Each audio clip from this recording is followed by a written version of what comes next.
Good morning, everyone. Hope so. You all are fit and fine. Today, we are going to start our next video of second chapter of history.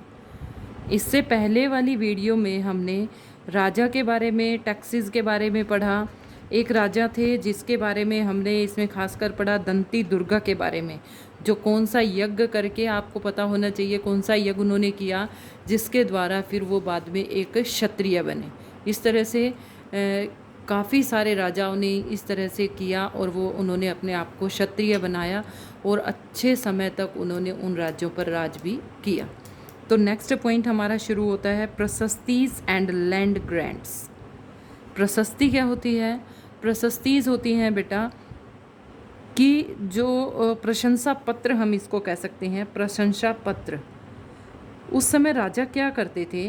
राजा अगर कोई युद्ध जीतते यानी कुछ अच्छी चीज़ें राजाओं के बारे में होती तो राजा उनको लिखवाते थे, कैसे उन्होंने कहाँ पर युद्ध जीता, किसको हराया, ये सारी की सारी चीज़ें राजा रिकॉर्ड करवाते थे अपनी प्रशंसा में, ताकि लोग उनको बाद में भी याद रखें, वह ऐसे महान राजा होते थे। और लैंड ग्रांट्स यानी जो भूमि होती थी वो किस तरह से ग्रांट के रूप में, अनुदान के रूप में दी जाती थी। Prashastis contain details that may not be literally true. ये सच नहीं हो सकती हैं, झूठी भी हो सकती हैं, but as they tell us how rulers wanted to depict themselves. लेकिन ये हमें दिखाती हैं कि रूलर्स थे, राजा थे, वो अपने आप को किस तरह से डिपिक्ट करते थे, दिखाते थे। As valiant, victorious warriors, for example, these were composed by the learned Brahmins who occasionally helped in the administration.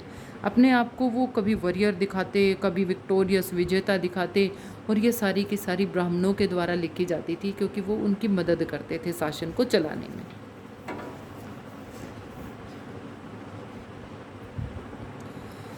The achievements of Nagabhatta. यहाँ पर एक रूलर हैं नागभट्ट के, उन्होंने क्या हासिल किया? Many rulers describe their achievements of in प्रशस्तीज।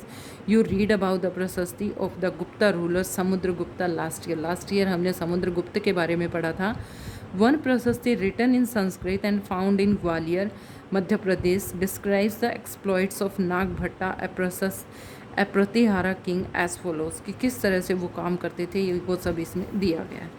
King often rewarded Brahmins by grants of land. अब जब ब्राह्मण राजाओं के लिए ये काम करते थे तो राजा उन्हें प्राइज़ देते थे यानी इनाम देते थे, और इनाम में वो उन्हें क्या दे देते थे? भूमि दे देते थे कि चल भाई तुझे ये इतनी ज़मीन दे दी as a reward. These were recorded on copper plates which were given to those who received the land.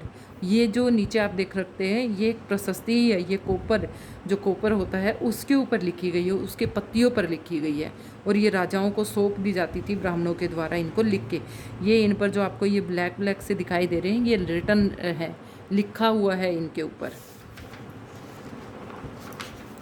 यहाँ पर what was given with the land. अब राजाओं लैंड के साथ साथ क्या क्या दिया जाता था ये आप खुद पढ़ेंगे, और जब हमारी ऑनलाइन क्लास होगी उसमें हम इसको डिस्कस करेंगे। Unusual for the 12th century was a long Sanskrit poem containing the history of kings who ruled over Kashmir. It was composed by another named Kalhan. Kalhana के द्वारा ये लिखी गई। He used a variety of sources including inscriptions, documents, eyewitness accounts and earlier histories to write his account. Unlike the writers of prashastis he was often critical about rulers and their policies. अब कल्हण के बारे में बात करते हैं। कश्मीर में जो राजा होते थे उनके बारे में उन्होंने लिखा, काफ़ी सारी चीज़ें इन्होंने क्या क्या चीज़ों को देखकर लिखा। कई बार ये वहाँ पर उन्हें जो जो सोर्स मिलते थे, इंस्क्रिप्शंस मिलती थी, डॉक्यूमेंट होते थे, आई विटनेस यानी आंखों देखी चीज़ें लिखते थे ये, अकाउंट्स ऑफ अर्लियर हिस्ट्री, और कई बार पुरानी जो इतिहास होता था उसमें जो जो चीज़ें बताई जाती थी उसके अनुसार भी ये लिखते थे।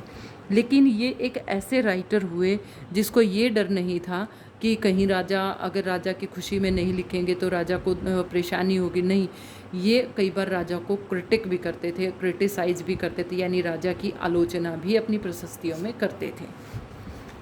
Welfare for wealth.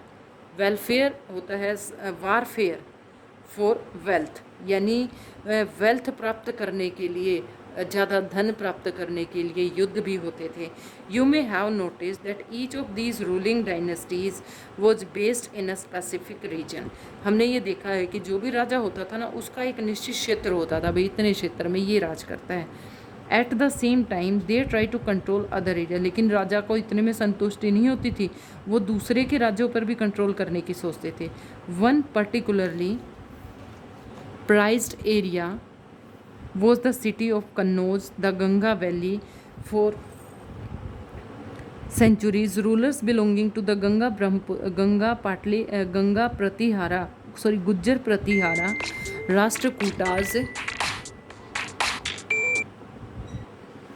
Rashtrakutas and Pala dynasties fought for control over Kannauj. Because there were three parties in the long-drawn conflict, historians often describes as the tripartite struggle. लेकिन उस समय जहाँ पर जो ये स्ट्रगल हुए उसमें 3 पार्टीज़ मेन होती थी, इसलिए जो हिस्टोरियंस हुए हैं उन्होंने इसको 3 पार्टी स्ट्रगल कहा है, त्रिपक्षीय जो स्ट्रगल होता था। As we were see, rulers also try to demonstrate their power and resources by building large temples. अपने आप को रूलर्स किस तरह से शक्तिशाली दिखाते थे, बड़े बड़े बिल्डिंग बनाते थे, टेम्पल्स बनाते थे। So when they attacked one another's kingdoms, they often chose to target temples which were some time extremely rich. You will read more about in the chapter 5।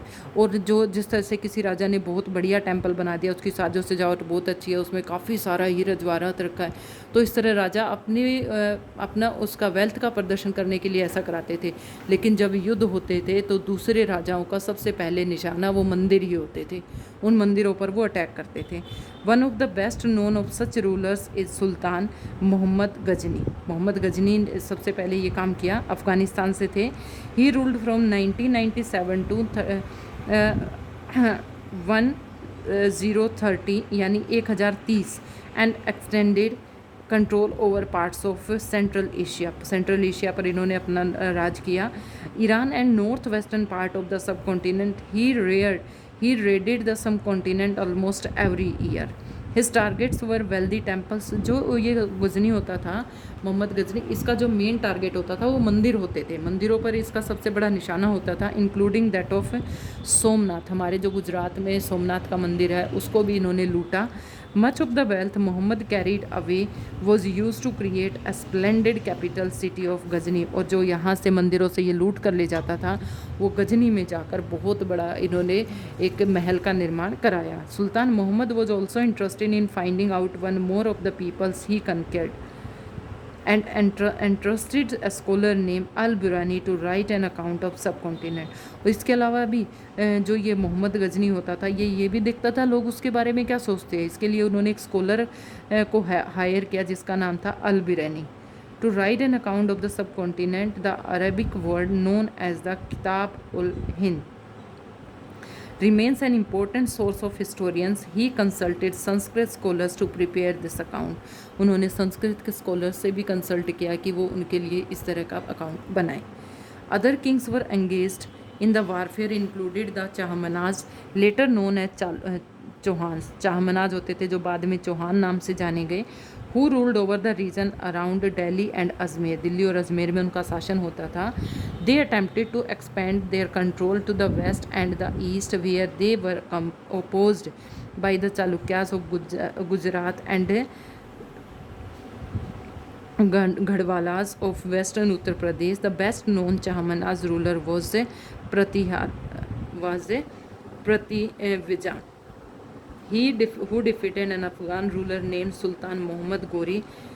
Prithviraj Chauhan होते थे, ये तृतीय थे, ये पृथ्वीराज चौहान तृतीय, जिनको मोहम्मद गोरी ने हराया 1191 में। आप एक सीरियल भी आता था पृथ्वीराज नाम से, उसमें भी दिखाया गया था इनको, बट उन्होंने मोहम्मद गोरी को इन्होंने इसमें हराया 1191 में, बट आखिर में उनके द्वारा 1192 में ये खुद हार गए।